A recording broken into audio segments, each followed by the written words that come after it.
Hari ini kita akan belajar tentang teks eksposisi pada bab yang ketiga. Kompetensi dasar yang kita pelajari adalah 3.5, mengidentifikasi informasi teks eksposisi berupa artikel ilmiah populer dari koran atau majalah yang didengar dan dibaca.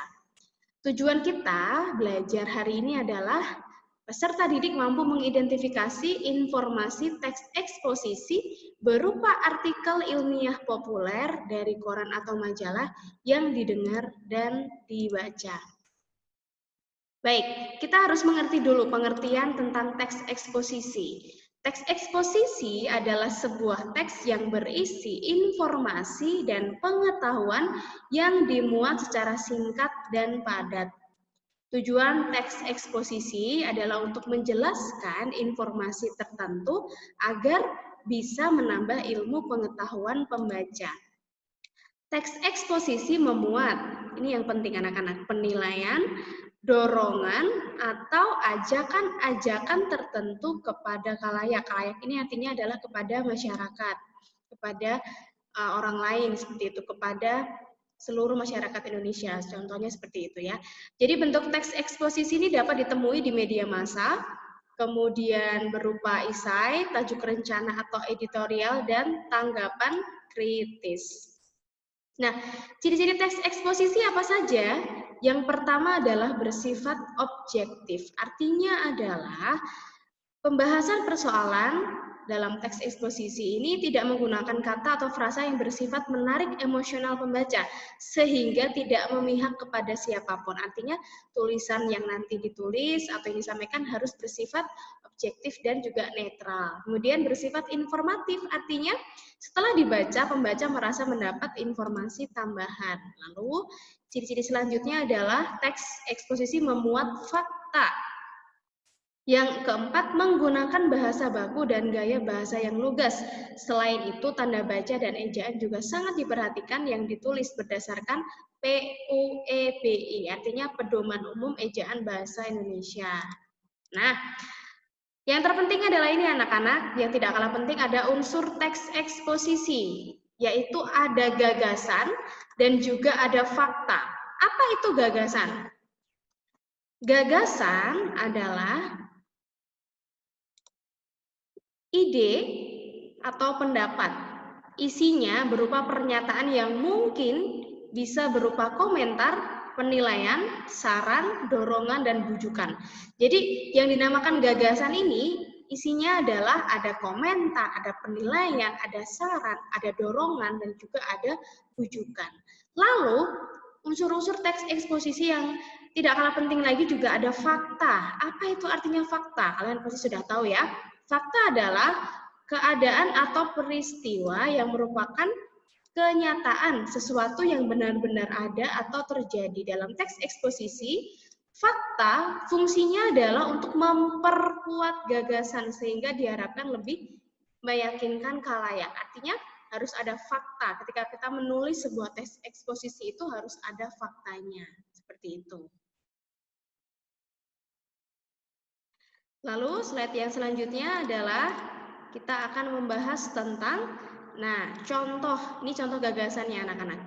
Ini sedang akan bacakan ya. Jika pemerintah tidak cepat bertindak dalam 10 tahun mendatang, hutan Sumatera akan musnah dan diikuti oleh musnahnya hutan Kalimantan. Siapa yang bisa memberikan pendapat? Ini termasuk apa? Apakah ini saran? Apakah ini kritik? Apakah ini pendapat? Silakan, siapa yang ingin membahasnya?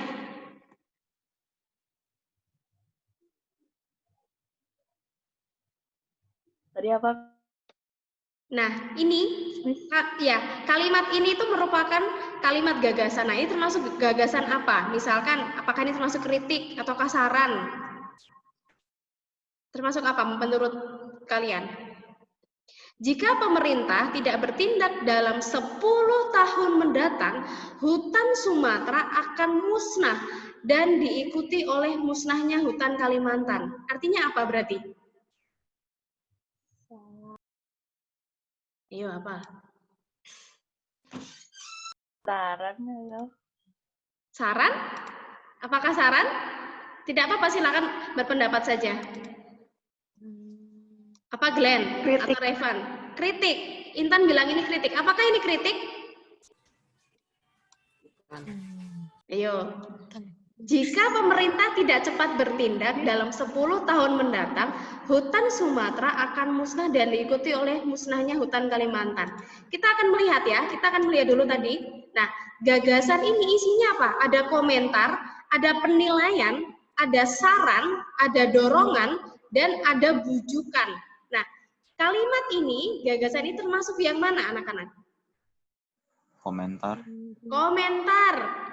Apakah ini komentar? Jika pemerintah tidak cepat bertindak dalam 10 tahun mendatang, hutan Sumatera akan musnah dan diikuti oleh musnahnya hutan Kalimantan. Bisa komentar dari ketika ada faktanya, kemudian penulis mengemukakan pendapatnya, komentarnya. Good, seperti itu ya. Lalu, selanjutnya ini ada contoh fakta ya. Faktanya seperti ini anak-anak. Nah, selama bulan Januari sampai Oktober, 45% dari keseluruhan titik kebakaran terkonsentrasi di Provinsi Riau. Mana faktanya? Mana yang termasuk fakta?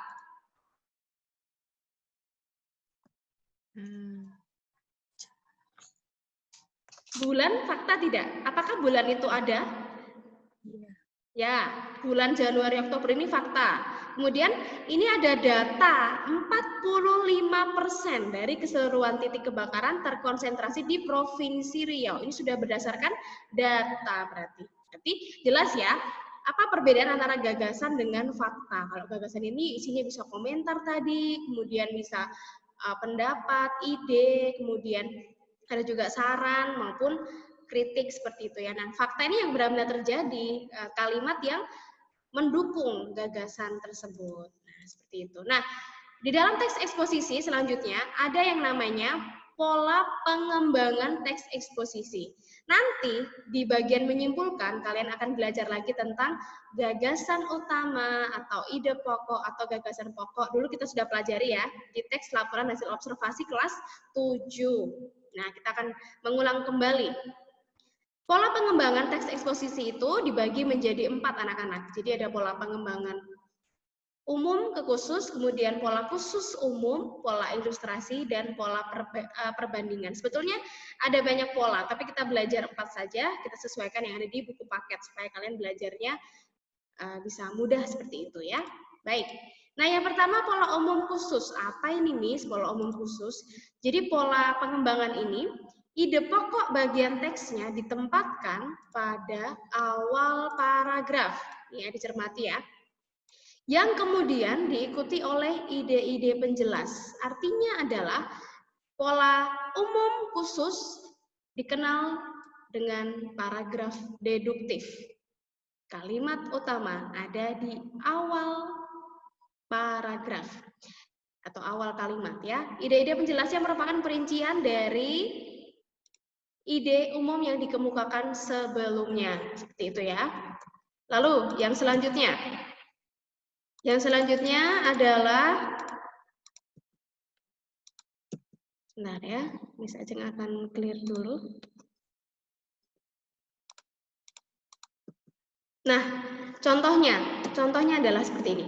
Salah satu akibat yang ditimbulkan dari penyalahgunaan narkoba adalah adanya gangguan mental.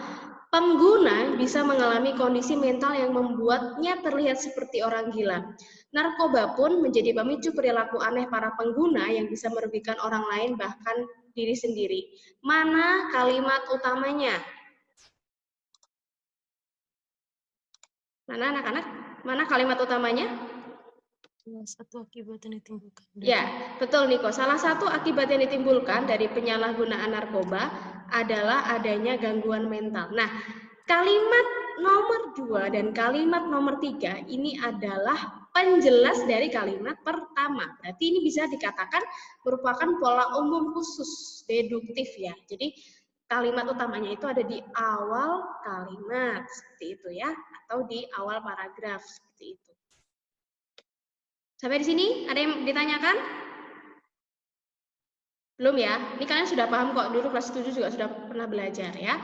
Kita melanjutkan sekarang, pola yang selanjutnya adalah pola khusus dan umum. Nah ini dibalik ya. Kalian sudah belajar tentang paragraf atau pola induktif ya, seperti itu ya, gagasan utamanya ada di akhir. Kita akan belajar ini ya. Baik. Hal-hal yang bersifat khusus diikuti oleh uraian yang bersifat umum. Jadi pola khusus atau umum, hal-halnya bersifat khusus diikuti oleh uraian yang bersifat umum. Bagian terakhir dalam bagian teks ini berfungsi sebagai simpulan atau rangkuman dari pendapat-pendapat yang dikemukakan sebelumnya. Contohnya seperti ini anak-anak paragrafnya. Ya. Nih, saya akan bacakan kepada kalian. Pengelola hutan tidak menunjukkan adanya tanda-tanda perbaikan dibandingkan tahun sebelumnya. Sebaliknya, kecenderungan justru semakin memburuk. Kebakaran hutan masih terus terjadi dan penebangan liar semakin meningkat. Diperburuk lagi dengan rencana pembukaan lahan hutan lindung bagi pertambangan. Dengan demikian, keadaan tersebut jelas menambah suram nasib hutan Indonesia. Artinya apa? Hal-halnya bersifat khusus dulu dikemukakan, baru diikuti bersifat umum. Ini dinamakan pola paragraf, pola khusus atau umum. Pola khusus ke umum ya, jadi dinamakan paragraf induktif.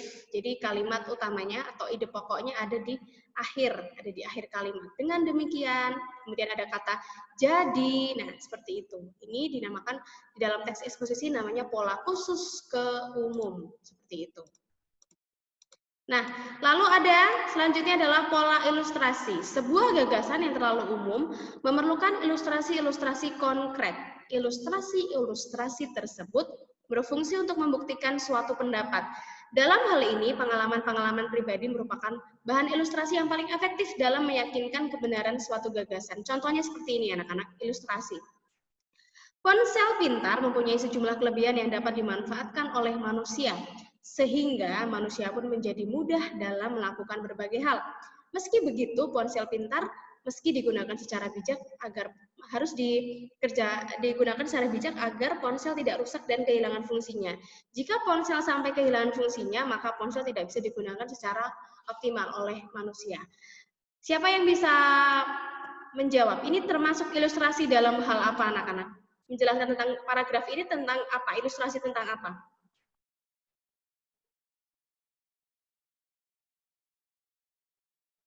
Siapa yang bisa mengemukakan pendapatnya? Boleh, silahkan. Sindian atau yang lain? Michael, Owen, Lois, Alfreya, Alifka, Intan. Ilustrasi tentang apa ini? Membahas tentang apa paragraf ini? Pintar. Tentang apa? Pintar. Ponsel pintar yang seperti apa?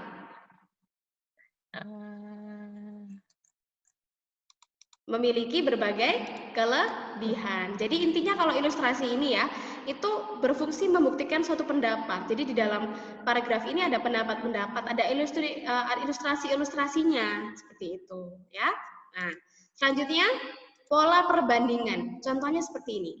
Untuk meyakinkan suatu pendapat, kamu dapat melakukan suatu perbandingan benda-benda, keadaan, atau yang lain ditentukan perbedaan ataupun kesamaannya berdasarkan aspek tertentu. Dengan cara demikian, keyakinan pembaca atas gagasan yang kita sampaikan akan lebih kuat. Contoh paragrafnya seperti ini. Tempe mengandung zat protein yang lebih banyak ketimbang tahu. Hal itu disebabkan proses pembuatan tempe lebih sedikit dibanding dengan proses pembuatan tahu. Adapun zat protein yang dimiliki tempe adalah sebesar 15,4 gram. 5,4 gram lebih besar dibanding protein pada tahu. Apa yang dibandingkan, anak-anak? Kandungan zat protein tempe dan tahu. Ya, kandungan apa? Kandungan zat protein pada tempe dan juga pada tahu. Jadi ketika besok kalian menemukan ada sebuah paragraf itu dengan perbandingan-perbandingan, entah itu dalam perbandingan gram, proses pembuatan, dan lain-lain, itu dinamakan pola perbandingan. Kalau ada ilustrasi-ilustrasi seperti tadi yang di poin yang ketiga, di pola ilustrasi ini, ilustrasi tentang ponsel atau ilustrasi tentang hal yang lain, berarti itu namanya pola ilustrasi. Seperti itu. Nah, kita belajar hari itu tentang materi ini saja, materi ini dulu. Sebetulnya banyak materi, tapi kita hari ini fokus belajar tentang unsur-unsur teks eksposisi dan pola pengembangannya. Oke, nah misalnya ingin berbicara kepada kalian, silakan dinyalakan audionya boleh, atau nanti ketika kalian berbicara, silakan kalian mengucapkan ya. Kita hari ini belajar tentang apa saja anak-anak, misalnya ingin ingin siapa ya?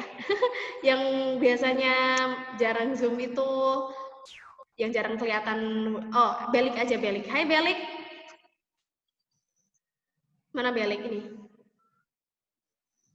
Belik. Adakah Belik? Halo Belik. Kamu di mana Belik?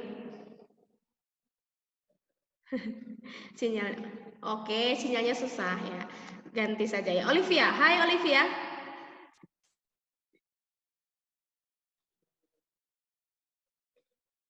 Olivia, apakah ada? Halo Olivia. Ya, ini Belik sinyalnya susah ya. Oke, soalnya juga putus-putus. Nanti silakan diulang kembali ya videonya supaya kalian semakin paham. Oke, misalnya ingin Rafael saja. Rafael, hai Rafael. Rafael. Ini misalnya seperti berbicara sendiri loh. Oke deh, atau siapa yang bisa menjawab pertanyaannya Miss Ajeng? Kita hari ini belajar tentang unsur-unsur teks eksposisi. Apa saja unsur-unsur teks eksposisi? Siapa yang bisa menjawab? Silakan angkat tangannya. Lupa. Yang khusus umum khusus. Bukan, itu pola pengembangannya. Kalau unsur-unsurnya tadi ada 2. Apa saja unsur-unsurnya? Siapa yang tahu? Fakta. Siapa tadi yang menjawab itu ya? Niko. Oh, Niko ya, gagasan dan fakta. Good. Itu dinamakan unsur-unsurnya. Ciri-cirinya ada berapa? Ada 4 tadi ya, di penjelasan tadi. Ada apa? Ada bersifat objektif, ada fakta, seperti itu ya. Oke. Lalu yang selanjutnya, pola pengembangan kita belajar ada berapa pola pengembangan teks eksposisi? 4, betul. Lois juga. Ada apa saja Lois? 4 itu ada apa saja? Yang pertama tadi pola Umum khusus. Umum khusus, terus pola khusus umum, pola perbandingan. Lalu selanjutnya apa? Pola Ilustrasi ya. Kita hari ini belajar hal tersebut. Nah, hari ini tugas kalian mengerjakan tugasnya ada di buku paket ya. Jadi semua soalnya itu ada di buku paket. Silahkan dibuka buku paketnya halaman 62 supaya kalian bisa tahu tugasnya yang mana ya. Halaman 62 buku paket kegiatan 3.1.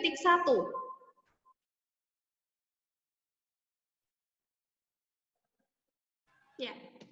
Silahkan yang sinyalnya tidak bermasalah boleh dinyalakan kameranya sebelum kita akhiri supaya Miss Ajeng tahu kalian sudah paham belum tentang materi ini. Silahkan James, Theo, Alexandri, Revan, Olivia, Elfrea, Alifka. Silahkan dinyalakan kameranya. Ya. Bagi yang putus-putus boleh untuk off kamera ya. Nah, tugasnya adalah nanti di kegiatan 3.1 dilihat ya.